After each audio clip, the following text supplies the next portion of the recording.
내일 결혼을 앞둔 조카에게 삼촌이 전화를 했어요. 야, 오늘 너의 생애 최고의 날이구나. 축하한다. 그러니까 조카가 삼촌, 제 생애 최고 날은 내일이에요. 내일 결혼식인데 잘못하셨네요. 아니야, 나도 내일 네 결혼식인지 아는데 결혼식 안 날 오늘이 네 생애 최고의 날일 거야. 이해가 잘 안 되세요? 자, 우리가 결혼하게 되면은 모든 것이 다 마음과 뜻과 같이 다 되고 행복이 시작될 줄로 생각이 됩니다. 그러나 인간에게는 죄가 있기 때문에 그렇게 쉽지가 않습니다. 생애의 최고 날은 하나님을 만나는 날이요, 하나님의 은혜 받는 날이 생애 최고의 날인 줄로 믿습니다. 자, 오늘은 여자의 후손이라는 제목을 가지고 말씀을 드리겠습니다. 여러분, 하나님의 말씀은 창조의 능력이 있습니다. 하나님이 한번 말씀하시게 되면 그 말씀은 반드시 이루어집니다. 우리 인간의 말이란 것은 약속을 철석같이 했어도 못 지킬 수가 있는 거예요. 내가 내일 만나려 했는데 오늘 죽어보면 못 만나잖아요. 또 내가 무슨 갑자기 사정이 생겨가지고 못 만날 수도 있는 것이고. 그러나 하나님의 말씀은 한 번 말씀이 떨어지고 나면 반드시 그 말씀이 성취가 됩니다. 아멘. 그래서 하나님은 이 세상을 하나님의 말씀으로 창조를 했어요. 빛이 있으라니까 빛이 있었고, 그리고 또 하늘에 별들이 있어라, 달이 있어라, 바다에 고기가 있어라, 또 땅에는 짐승이 있어라, 그리고 하늘에는 새가 날아라. 하나님의 말씀 한대로 다 이루어졌습니다. 그 하나님의 말씀이 지금 성경에 기록되어 있습니다. 이 성경의 말씀을 믿을 때 하나님의 역사가 그들에게 나타난 줄로 믿습니다. 오늘 또 이 설교 말씀을 통해서 하나님이 우리에게 말씀하시기를 원합니다. 자, 인간의 가장 근본 문제가 무엇인가? 왜 사람들은 다 행복하게 살기를 원합니다. 그야말로 결혼할 때는 그랬잖아요. 정말로 행복하게 살 것이다. 내가 이 남자와 이 여자와 결혼을 하게 되면 모든 인생이 잘 될 것이다. 그런데 결혼한 사람들이 세 쌍에 결혼하게 되면 한 쌍이 헤어지는 거예요. 이보다 더한지도 몰라요, 한국 사회가. 그러면 한국이 지금 경제가 발전돼서 서구를 따라가는가? 그렇지 않아요. 세계 어디 나라나 마찬가지입니다. 후진국 가니까 후진국은 이혼하지 않고 잘 살 것이다 생각했어요. 아니요. 후진국도 이혼이 많아요. 왜 세상 어디나 다 선진국이나 후진국이나 이런 가정의 문제가 많고 세상의 문제가 많을까요? 그 근본 문제가 바로 창세기 3장에서 나오는 것입니다. 자, 그래서 죄가 무엇인가? 인간의 문제는 하나님 앞에서 죄를 지어서 하나님을 떠났다는 사실이요. 근데 이 죄는 이 의미 자체가 목표를 빗나가는 것. 양궁 선수들이 앞에 관이 있잖아요. 가운데가 빨간 점이 뭐 이렇게 10점, 그 다음에 9점, 그 다음에 8점, 7점 하잖아요. 그럼 10점을 딱 맞춰야 되는데 못 맞추고 나게 되면은 이게 10점이 안 되기 때문에 그것이 바로 죄라는 거예요. 자, 그 관익이 무엇이고 목표가 무엇인가? 하나님의 말씀이요. 하나님의 말씀이 법이고 하나님의 말씀이 우리 인생의 목적입니다. 근데 그 하나님의 말씀을 어긋나거나 말씀대로 불순종했을 때 그게 바로 죄가 되는 거예요. 자, 오늘 3장 1절에 보니까 그런데 뱀은 여호와 하나님이 지으신 들짐승 중에 가장 간교하니라. 누가 이 죄를 짓게 만들었는가? 왜 인간이 죄를 짓는가? 창세기 3장에 이 뱀이라는 존재가 나와요. 뱀은 사단을 말합니다. 또 혹은 영을 말해요. 그래서 옛날에 사람들이 죽고 나게 되면은 상의를 매지 않습니까? 상의에 가 보면은 다 영이 그려져 있어요. 앞에가 얼마나 무서운지. 그러니까 초상집 가면 무서운 거예요. 또 어떤 나라나 어떤 지역에 가게 되면은 입구에다가 이렇게 영 그림을 그려놨어요. 영이 전부 다 사단을 섬기는, 귀신을 섬기는 그런 문화입니다. 이 사단이 사람에게 와서 말합니다. 여자에게 물어가로되 하나님이 참으로 너희에게 동산 모든 나무의 열을 먹지 말라 하시더냐. 근데 창세기 2장 17절에서 하나님이 이렇게 말씀했어요. 창세기 2장 17절 같이 읽어봅니다. 선악을 알게 하는 나무의 열매는 먹지 말라. 내가 먹는 날에는 반드시 죽으리라. 하나님이 동산에 각종 많은 아름다운 열매를 만들어놨습니다. 그리고 가운데의 그 한 나무만 먹지 말아라. 그것은 뭐냐면은, 그것은 네가 창조주가 아니고 네가 주인이 아니고 하나님이 내가 주인이다. 그래서 너는 이 에덴 동산을 관리하는, 세상에서 하나님을 대신해서 관리자에 불과하다. 피조물이다. 그 사실을 인지하기 위해서 하나님이 선악과를 주신 거예요. 그래서 그거 먹고 나면 너는 죽을 것이다. 근데 이 사단이 와가지고 뭐라고 꼬입니까? 아니, 하나님이 선하시고 좋으시면은 왜 선악과를 이렇게 만들어가지고 못 먹게 만든다냐? 그것을 먹어봐라. 너는 죽지 않는다. 하나님은 2장 17절에서 반드시 내가 죽으리라고 말씀했는데, 뱀이 와서 뭐라고 그래요? 먼저 의심을 주죠. 2절에 보니까 여자가 말할 때 동산 나무의 열매는 우리가 먹을 수 있으나 동산 중앙에 있는 나무의 열매는 하나님 말씀에 너희는 먹지도 말고 만지지도 말라. 너희가 죽을까 하노라. 여러분, 사람들이 우리에게 대화를 하잖아요. 대화할 때 부정적인 사람이 있어요. 네 남편이 정말 너를 사랑한다냐? 사랑한다면 그렇게 할 수 있겠냐? 네 아내가 너를 이렇게 사랑하냐? 우리에게 의심을 주는 그런 질문이 있단 말이에요. 만약에 뱀이 하나님은 참 좋으신 분이구나, 이렇게 많은 아름다운 열매를 다 주시고 아름다운 동산과 세상을 만드시고 너희들에게 세상을 다스리게 만들었구나, 참 하나님 좋으신 분이시구나, 얼마든지 긍정적인 면을 할 수 있잖아요. 근데 마귀는 하나님이 그만 걸 가져와서 의심하게 만드는 거예요. 여러분, 우리가 어떤 사람 만나고 나면 내 안에 믿음이 생겨요. 근데 어떤 사람 만나면 있는 믿음이 다 사라져 버려요. 하나님이 세상을 창조했다냐? 지가 있으려는 게 있었지. 어떻게 마리아에서 처녀가 이렇게 아이를 낳을 수 있다냐? 저도 처음에 예수를 믿었다고 생각했는데 성경을 읽어보니까, 마태복음 1장을 딱 읽어보니까 예수님이 동정녀 마리아에서 나왔다.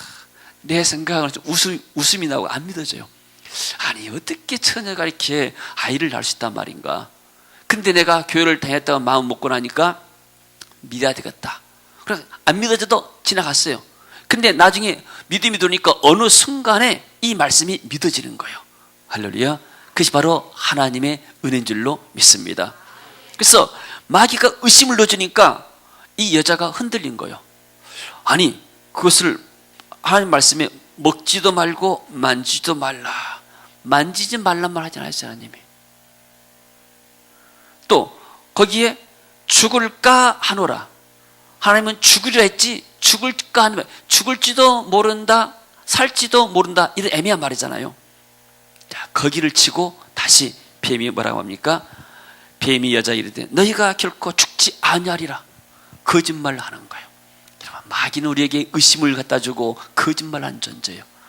내가 하나님 믿고 신앙생활 잘하면 자꾸 내게 의심을 주고 거짓말하는 것이 마귀 존재란 말이에요. 그럴 때 예수님으로 이 의심하기 많은 악한 마귀는 떠나갈지어다. 예수님으로 이 불신하게 악한 마귀는 떠나갈지어다. 우리가 명령하고 딱 퇴치해버리게 되면 우리 안에 믿음이 들어오는 거예요. 근데 그럴지도 몰라. 여러분, 대부분 이렇게 이단에 빠진 사람들이 뭐 하는지 아세요? 교회를 비난합니다. 목회자를 비난합니다. 여러분, 비난거리가 없을 수가 없어요. 인간이라는 것은 다 쥐가 있고 허물이 있기 때문에. 남편이 완전합니까? 아내가 완전합니까? 우리 아버지가 완전합니까? 인간은 다 허물이 있는 거예요. 근데 그 약점을 가지고 와서 이렇게 계속해서 공격하는 거예요. 어떻게 교회가 그럴 수가 있다냐? 어떻게 목사님이, 어떻게 장로님이 또 교회 다니는 사람이 이렇게 사기치고 다닌다냐? 막 그렇게 하면서 비난하는 거예요. 우리 집단이면 봐라. 그러면서 이단들이 이렇게 사람을 의심하게 만들고 불쌍하게 만들어서 사람을 이렇게 마귀 소굴로 끌려간 겁니다. 자, 그래서 이 마귀의 유혹을 받으니까 거짓말이 믿어지는 거예요. 그래서 나서 6절에 보니까 여자가 그 나무를 본즉 먹은죽도 하고 보암죽도 하고 지럽게 할 만큼 탐스럽기도 한 나무인지라. 그 전까지는 저것은 하나님의 나무, 우리가 먹어서는 안 돼. 그리고 우리는 다른 것을 얼마든지 다 누릴 수가 있다, 이렇게 생각하는데 마귀 와서 자꾸 그것을 먹으라거든요. 먹고 나면은 눈이 밝아지고 너희들이 선악을 알고 하나님과 같이 되어버린다. 인간의 교만심을 부추긴 거예요. 그래서 여자가 그 말을 듣고 와서 보니까 정말로 다른 과일이 눈에 들어오지가 않는 거예요. 그것밖에 안 들어와. 그 동산 중앙에 얼마나 아름다운 열매들이 많았을 거예요. 좋은 환경이 있고. 근데 먹지 말라는 그것에 집중하는 거예요. 그러니까 그걸 먹고 나니까 보니까 욕심이 나죠. 그래서 욕심껏 그것을 따먹고, 그리고 자기도 함께한 남편 아담에게도 주는 거예요. 이렇게 하나님의 말씀을 어긋나면서 불순종하면서 첫사람 아담과 하와가 인간을 떠나버렸습니다. 이것이 바로 죄입니다. 이것보다 이 원죄라고 말하죠. 자, 누가복음 15장에 보면은 이런 말씀이 있어요. 11절부터 보게 되면은 어떤 아버지에게 두 아들이 있었습니다. 자, 그런데 둘째 아들이 아버지 나와서 말합니다. 아버지, 어차피 아버지가 돌아가시면은 아버지 재산을 형과 나 둘이 이렇게 나눠줄 거 아닙니까? 그렇지. 그러면은 내가 아버지께 재산을, 유산을 먼저 내가 받기를 원합니다.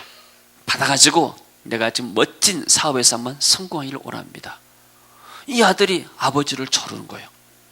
그러니까 이 아버지가 이 아들이 아직 성숙되지 못했고 분명히 돈을 주게 되면은 이게 성공한 것이 아니고 실패한 것이 뻔히 알지만은 그래도 하도 아들이 달라니까 재산의 그런 일부를 띄어서 줬습니다. 이 아들이 돈을 손에 쥔 순간에 하늘 날 같은 그런 기분이 들었어요. 그래서 아예 아버지 품을 멀리 떠나서 먼 나라로 그 돈 가지고 지금 나갔습니다. 가서 보니까 새로운 분위기 속에 여러 가지 환경이 달라요. 그러니까 돈이 있으니까 친구들이 많아요. 그래서 그 돈을 갖다가 그냥 허라망탕 다 써버렸어요. 그러고 나니까 나중에는 먹고 살 것이 없는 거예요. 거기다가 그 지방에 흉년이 들어가지고 정말로 흉년 드니까 인심도 흉흉합니다. 그래서 먹고 싶은데 먹을 것이 없으니까 나중에 돼지가 먹는 지엄 열매를 먹고 싶어도 뭐 주는 사가 없는 거예요. 할 수 없이 가서 돼지 막 치는 그런 싸움이 되는 거예요. 하나님을 떠난 인간의 삶이 바로 이와 똑같습니다. 이 탕자처럼, 둘째 아들처럼 내가 아버지 품을 떠나가면 정말로 자유롭고 내가 멋지게 살 것이다. 그래서 자기가 주인이 되어서 멋지게 살아보지만 그 인생이라는 것은 궁핍하고 굶주리고 짐승밭도 못한 그러한 삶을 살게 된 거예요. 자, 인간이 하나님을 떠나버렸습니다. 그래서 하나님이 이 사람들이 죄를 짓기 때문에 에덴에서 쫓아내버렸어요. 그 결과가 무엇인가? 하나님의 저주가 임하는 거예요. 자, 그래서 성경을 또 다시 계속 보겠습니다. 자, 첫째 7절을 같이 한번 읽어봅니다. 이에 그들의 눈이 밝아져 자기들이 벗은 줄 알고 무화과 나무 잎을 엮어 치마 삼았더라. 여러분, 첫사람 아담과 하와는 옷을 입고 살지 않았어요. 그러니까 하나님의 영광 가운데서 어떤 영광의 옷을 입고 살았던 것 같아요. 그러니까 벌거벗어도 벌거벗은 줄 몰랐어요. 근데 이제 선악과를 먹는 순간에 영안이 밝아진 것이 아니고 자기 육안이 밝아져가지고 자기들이 벌거벗은 것이 수치가 느껴진 거예요. 죄는 수치를 가져온 거예요. 사람에게. 사람이 좀 가난하게 산다, 그게 죄가 아니에요. 하나님 앞에 죄를 지을 때 이게 수치가 오는 것이죠. 그때 8절에 그들이 그날 바람이 불 때 동산에서 거니시는 여호와 하나님의 소리를 듣고 아담과 그의 아내가 여호와 하나님의 낯을 피하여 동산 나무 사이에 숨은지라. 이제는 하나님이 두려운 존재가 되어버린 거예요. 하나님을 피해서 나가는 거예요. 쉽게 말해서 하나님의 얼굴을 지금 볼 수가 없는 거예요. 죄를 졌기 때문에. 그래서 9절 여호와 하나님이 아담을 부르시며 그에게 이르시되 내가 어디 있느냐? 내가 동산에서 하나님의 소리를 듣고 내가 벗었으므로 두려워하여 숨었나이다. 누가 너의 벗었음을 내게 알렸느냐? 내가 내게 먹지 말라 그 명한 그 나무의 열매를 내가 먹었느냐? 아담이 말하죠. 하나님이 주셔서 나와 함께 있게 하신 여자, 그가 그 나무의 열매를 내게 주므로 내가 먹었습니다. 아니, 나는 먹지 않았는데 하나님이 그 여자를 만들었잖아요. 그 여자가 나한테 자꾸 먹으라 하니까 내가 할 수 없이 먹었어요. 책임 전가예요. 아담 이후로부터 죄가 들어온 순간에 사람들은 다 자기가 책임지기를 싫어하는 거예요. 나라에서 큰 사건이 터져도 누가 책임지는 사람이 없어요. 왜 그럴까요? 이게 인간의 죄성인 거예요. 여자도 마찬가지예요. 그래서 13절에 여호와 하나님이 여자에게 이르시되 내가 어찌 이렇게 하였느냐. 여자가 이르되 뱀이 나를 끼므로 내가 뭐였나되. 여자는 또 하나님이 왜 뱀을 만들어 놨어요. 뱀 때문에 내가 지금 선악과를 먹었잖아요. 자기 책임이 아니라는 거예요. 그래서 하나님이 뱀을 저주하죠. 뱀에게 이르시되 내가 이렇게 하시니 내가 모든 가축과 들의 모든 짐승보다 더욱 저주를 받아 배로 다니고. 여러분, 짐승들이 다 배로 다니는 것이 별로 없어요. 근데 뱀은 배로 다니잖아요. 저주를 받아가지고.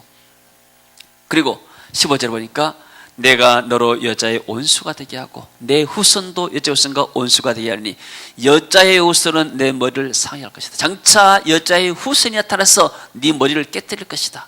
이런 예언의 말씀을 지금 주고 계시죠. 그리고 나서 여자에게도 고통이 오고 남자에게도 고통이 왔습니다. 16절 같이 봅니다. 또 여자에게 이르시되 내가 내게 임신하고 고통을 크게 더하리니 내가 수고하고 자식을 낳을 것이며 너는 남편을 원하고 남편은 너를 다스릴 것이니라. 자, 해산의 고통이 따르게 됩니다. 옛날에는 아이 낳다가 사람들이 많이 죽었어요. 지금 이제 의학이 발달되고 병원들이 좋아가지고 산부인과 가서 잘 이렇게 낳고 그러는데, 그래서 옛날 이렇게 아이 낳을 때 뭐 고무실 뭐 거꾸로 놔두고 한다 하잖아요. 죽을지도 모르니까 그만큼 고통이 심하는 거예요. 그리고 남자를 원하고 남편은 너를 다스릴지니라. 지금도 복음이 들어가지 않는 곳에는 여성들의 인권이 아주 열악합니다.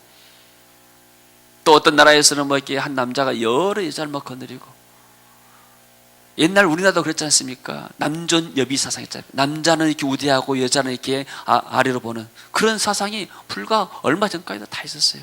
지금 이제 이렇게 복음이 들어오니까 이렇게 말씀할 때 깨우쳐지게 되고 남녀가 평등하고 동일한 인격을 가지게 되고 또 서로 돕는 이런 이렇게 관계라고 우리가 알기 때문에 이렇게 좋아진 것입니다. 또 17절 같이 봅니다. 아담에게 저주하죠. 아담이 이르시되 내가 내 아내의 말을 듣고 내가 내게 먹지 말란 나무의 열매를 먹었은즉 땅은 너로 말미암아 저주를 받고 너는 평생에 수고하여 소산을 먹으리라. 땅도 나중에 내게 가시덤불과 엉겅퀴를 될 것이라.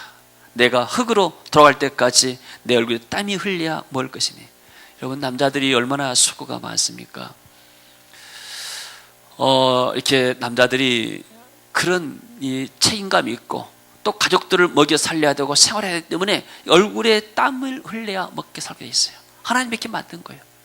그 전까지는 그냥 땀이 안 흘려도 적당히 이렇게 경작하고 애들 농사를 하게 되면 얼마든지 풍성한 것을 먹고 살게 되어 있습니다. 그런데 인간이 하나님을 떠나면서부터 남자가 저주받고 여자도 저주받고 땅도 저주를 받았어요. 그럼 북한 한번 봐보세요. 북한과 남한은 별 차이가 없어요. 그런데 왜 북한은 저렇게 못 살까요? 그 땅이 저주받은 땅이에요.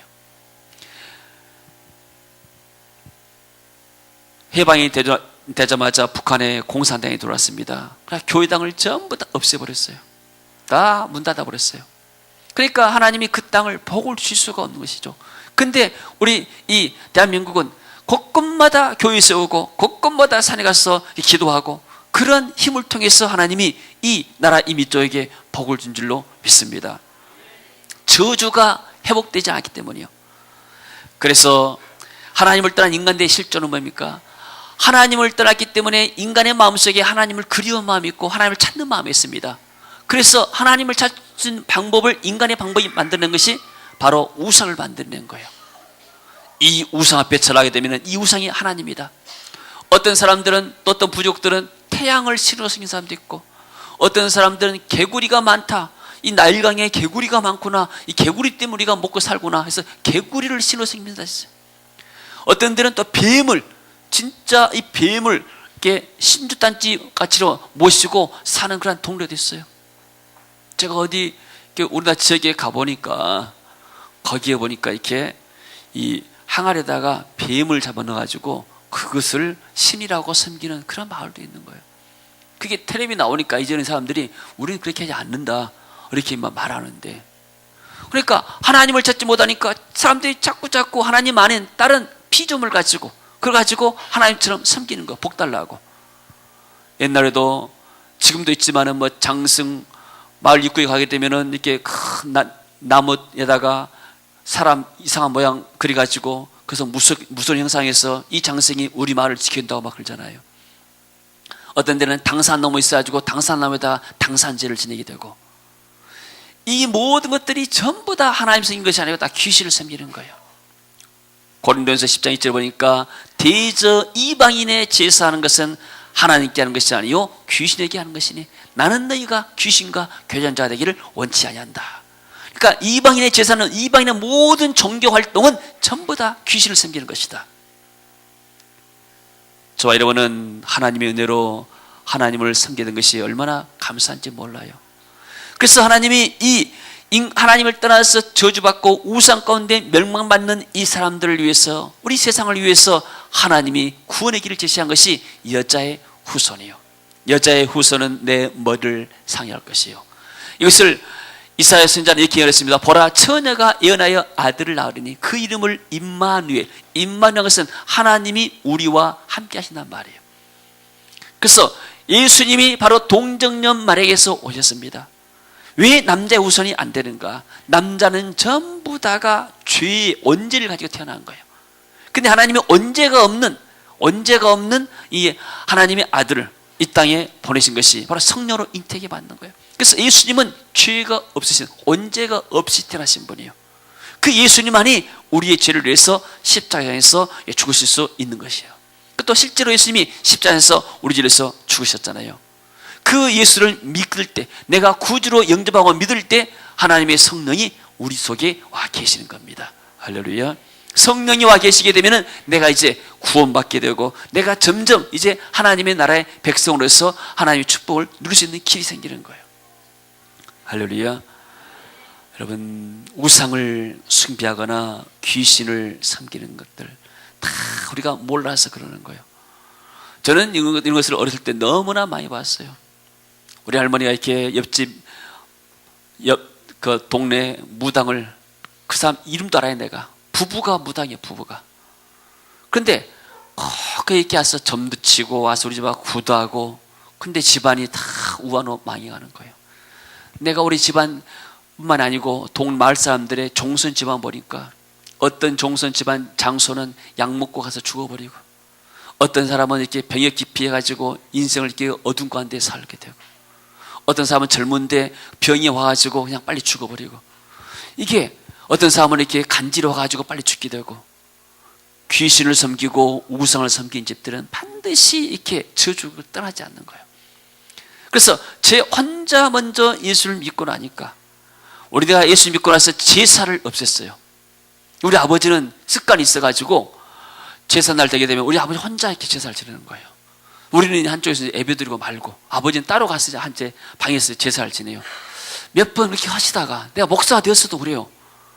교회 다니시면서도 그래도 허전하니까 좀 해야지. 그때 혼자 하시다가 이제 재미가 없으니까 나중에 안 하시더라고요. 습관 바꾸기가 쉽지가 않은 거예요, 이렇게. 근데 우상을 이렇게 섬기고 귀신을 이렇게 철저하게 섬겼어도 집안이 다 망했던 거예요. 근데 하나님의 은혜로 제가 예수를 믿고 나서 저 혼자 예수를 믿어가지고 집안 사람들이 예수를 믿게 되고, 그리고 또 이런 모든 어둠들, 저주가 하나씩 물러가기 시작한 거예요. 제가 중학교 때는 학교에 납부금을 못 냈어요. 중학교 2학년 때 학교에 이제 납부금을, 우리 사립학교 때문에 담임선생님이 이렇게 납부금을 독촉을 해요. 그게 이제 실적이 올라가니까, 담임 실적이 올라가니까. 그래서 이달 말까지다. 이달 말까지 너희들은 언제 납부금 갖고 올지 다 이렇게 약속하라. 그래서 출석부에다가 이제 다 날짜를 적는 거예요. 그러니까 무조건 이제 이달 말까지 다 갖고 온다고 그러죠. 그날 말이 됐네요. 납부금 달라니까 집에서 돈이 없다고 안 줘요. 그래서 내가 그날 학교를 안 갔어요. 가면 선생님한테 틀림없이 맞을 것 같아가지고. 그래서 이제 그 다음날 이제 오늘 조사해가지고 일 다 끝났겠지 하고 그 다음날 이제 즐거운 마음으로 갔어요. 이제 근데 분위기가 별로 안 좋아. 종례 시간 되니까 그때서 이제 추석부 가까워가지고 다 이렇게 조사를 하면서 약속 안 지킨 사람들 다 나오라는 거예요. 납부금 안 낸 사람 나오는 것이 아니고, 그러면 선생님이 자격이 없으니까 약속 안 지킨 사람들 전부 다 나와라. 그리고 이제 몇 사람이 나가니까, 학생들 나가니까 대뿌리, 옛날 대뿌리 들었어요. 무식하게 대뿌리 뭐 머리도 때리고 뭐 손 때리는데 전부 다 손을 내라 해가지고 손바닥을 막 치는 거예요. 왜? 약속을 했으면 약속을 지켜야지 약속을 안 지키느냐. 사람이 약속을 지켜야 하는 것이다. 말은 맞는 말인데 그게 얼마나 아이들에게 상처가 돼요. 그러니까 우리 집안이 종손 집안이고 제사 이렇게 많이 지내고 귀신을 다 섬기는데 왜 집이 이렇게 가난한가? 하나님의 저주가 떠나지 않았기 때문이에요. 그렇게 집안 식구들이 귀신을 다 섬겼어도 초하는 날, 또 먼 날, 명절 때만 되게 되면 각 방마다 이렇게 상차려 놓고 또 길거리에다가 음식 뿌려놓으면서 별 그런 것을 다 했어도 망하는 거예요. 근데 내가 혼자 예수 믿고 나서 한번 기도원 가서 금식해서 기도하는데 내가 있었던 그 제사 많이 지는 그 방에서, 큰 방에서 불이 막 올라온 거 봤어요. 그리고 내 방에서, 내 공부방에서 불이 올라온 거 봤어요. 불이 막 타오르고 이렇게. 그러고 보고 나서 그때는 못 기다렸어요. 제가 목사 전화해서 기다렸어요. 아, 성령의 불이 모든 제사 지는 것들 다 태워버린구나. 그때부터 재앙이 떠나간 거예요. 하나씩 하나씩 다 떠나갔어요. 할렐루야. 처음에는 좀 무서웠어요. 그 실형이라고 하잖아요. 천장 위에다 이렇게 나무 2개 달아놓고 거기다 석작 같은 거 넣어놓고 거기 가보니까 그것도 내려서 없애야 되는데 초신자가 때 잘 모르기 때문에 그 시골에 목사님 이렇게 모시고 왔어요. 할머니 어머니가 시골에 그 교회 다니기 때문에. 그래가지고 예배 드리고 그분이 이제 그 마당에 내놓고 그냥 불 태워버렸는데 보니까 별거 줄 알 때 아무것도 없어요. 석작 안에가 아무것도 아니에요. 그냥 여러분, 우상 아무것도 아닌 거예요. 여러분, 하나님 만나는 길을 하나님이 제시했어요. 인간이 여러 가지 종교를 만들어가지고 종교를 통해서 하나님 만날 수 있는가? 아니요. 내가 착한 일을 많이 하면 내 죄가 없어질까? 그렇지 않는 거예요. 인간의 죄라는 것은 예수님의 죄가 없으신 예수님의 십자가의 피를 통해서만이 죄가 용서받고 없어지는 겁니다. 할렐루야. 그래서 구약의 모든 제사, 점도 없고 흠도 없는 정결한 것으로 들었습니다. 그것은 예수님 구원자가 오셔서 죄가 없으신 분을 상징하기 때문인 거예요. 근데 이스라엘 민족들은 그것이 싫기 때문에 하나님께 제사 드리는 거, 쉽게 말해서 양이 10마리 있으면 그 가운데서 제일로 눈멀고 병든 거, 그거 다 하나님께 드린 거예요. 제물은 뭘 상징하니까? 예수님을 상징한단 말이에요. 제물은 흠이 없어야 돼요. 가장 좋은 걸 드리는 것인데 아깝잖아요. 하나님께 드린 것이 아까워. 그러니까 병들고 금방 죽을 것들 갖다가 드린 거예요. 하나님이 누가 성전문을 닫았으면 좋겠다. 저 사람들 와서 예배 못 드리고 제사 못 드리게끔. 나는 그것에 식상하고 질렸다. 그 제사 제물을 바꿔버리게 되면은 이게 예수님을 모독한 것이 된단 말이에요. 이 짐승이, 깨끗하고 정결한 이 짐승이 내 죄를 위해서 죽는다. 장차 메시아가 점도 없고 흠도 없는 메시아가 오셔서 내 죄를 위해서 죽을 것이다. 그것을 상징하고 있습니다. 할렐루야. 여러분, 예수 믿고 나게 되면 우리가 죄선 받고 구원을 받습니다. 그리고 모든 가난과 질병과 저주, 재앙에서 해방되는 거예요. 우리 아버지 때, 할아버지 때가 시골 면에서는 굉장히 잘 살았어요. 근데 내가 보니까 우리 아버지가 시골에서 면장하셨는데 이렇게 논을 샀어요. 논을 샀는데 이전을 이렇게 안 해가지고 판 사람이 다시 또 한테 팔아먹은 거예요. 내가 어렸을 때 그걸 기억해요. 그러니까 법주로 보면 말도 못하는 거예요. 이게. 그런 재앙이 집안에 임하는 거예요. 여러분, 이상하게 돈이 빠져나가고 사건, 사고가 일어나게 되고 이것은 사단의 역사하고 재앙과 저주의 역사인 거예요. 그러나 우리가 예수님 부를 때 이런 악한 사단의 역사가 떠나가는 줄로 믿습니다. 그리고 처음에 예수 믿고 나면 기도를 좀 많이 해야 됩니다. 저는 혼자 기도했어요. 때로는 금식하면서 기도하고, 또 금요일 되게 되면 가서 철야하면서 기도하고, 또 새벽 되면 가서 기도하고, 기도하니까 가정의 어둠들이 하나씩 사라지는 거예요. 할렐루야. 그래서 우리 아들 때 되니까 우리 아들 이제 초등학교 때 기도하라면은 할 것이 없대요. 기도하라면 하나님 오늘 또 무사히 지켜서 감사한 이것뿐이야. 땡이요. 넌 왜 이거 기도할 것이 없냐면은 나는 뭐 부정한 것이 없기 때문에 그밖에 기도할 것이 없다는 거예요. 그것이 얼마나 축복이에요. 애가 밥 먹고 살기도 힘들고 고통받고 하게 되면 기도할 것이 많을 거 아니에요. 근데 저는 기도할 것이 많았어요. 지금도 기도할 것이 많이 있지만은, 그러나 점점 시간이 가다 보니까 하나님이 내 환경을 바꾸고 생활을 바꾸단 말이에요. 그러다 보니까 환경이 좋아지고 삶이 더 좋아지게 되고, 그리고 더 하나님 앞에서 쓰임받을 수 있단 말입니다. 할렐루야. 여러분, 예수님만이 참된 구원의 긴 줄로 믿습니다. 어떤 이단의 그 사이트에 들어가서 보니까 하나님, 예수님까지 맞아요. 근데 이 보혜사 성령을 찾아가지고 성령으로 침례를 받아야 구원을 받는다.